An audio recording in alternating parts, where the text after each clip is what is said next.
as a professional driver, and that was sick, to be honest. And you did Super GTs and Super Formula at the same time. Yeah, so that was quite tricky to do both champion, because it's a whole different car. You come from quite a heavy car to the lighter car of Super Formula. Super Formula, for people who doesn't really know, it's the fastest car after Formula 1, so it's really, really fast. In Suzuka, I think in the F1 pace and our quali pace, I think is only 4 or 5 seconds difference, so it's really fast. So it's a highly, it's really highly rated championship. Yeah. But of course, then COVID started, and I had 10 months without being able to enter Japan, so I missed 10 months of racing, and it was a tricky it was right in 2020 when you started. That was 2020. 21.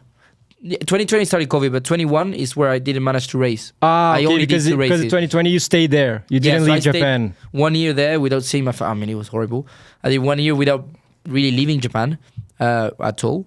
And then I actually, end of 2020, I went for Christmas and New Year because I wanted to be with my family. I came to Argentina, actually. And when I want to go back to Japan and renew my visa, because the target with Toyota was to renew our visa before jumping into the season, and they did all the paperwork. Toyota did all the paperwork, and I had to go to the embassy. And I went to the embassy, and they were like, "Oh no, we're not accepting any visa from anybody." But I had all the approval already, so I was like, "Guys, but this is approved." So, I mean, it was a long story, but basically, I ended up being 10 months stuck in Europe and Dubai a little bit. Without being able to race, so I missed the whole championship. I went back to Japan. I only did 2 races, one in Super Formula and one in Super GT, before starting my 2022. Yeah, last year. So it was a tricky time because...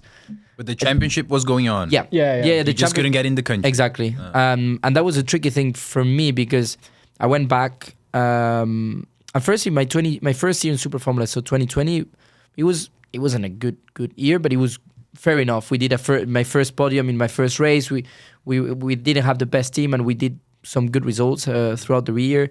So I was into a good rhythm, let's say. I was pretty confident of achieving better and improving myself. But of course, then that happened, and it put me into a pause, and everyone improved, and I could really feel that difference when I went back to Japan at the end of the after the 10 months, and I did the only race.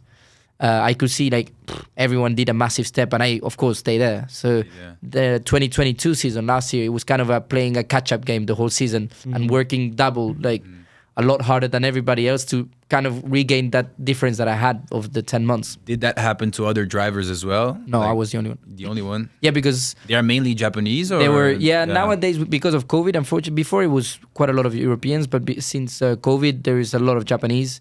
There was only one, the son of Alesi, ex-Formula 1 driver. He has a Japanese passport because of Japanese mom, so he was able to enter without a problem. But no, I was actually the only one stuck. So yeah, the 2022 season was kind of a catch-up, playing catch-up. But we managed to finish vice champion.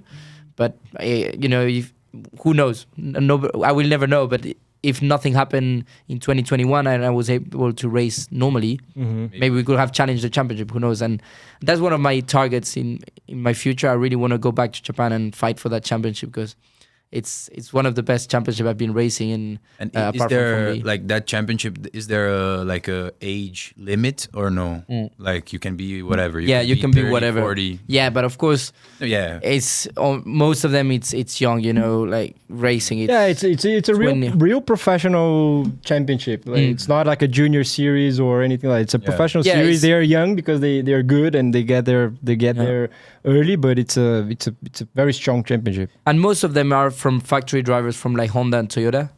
So most of them are backed up by Toyota and Honda over there. It's not like you don't. Most of driver basically backed up by a manufacturer. So the level is high.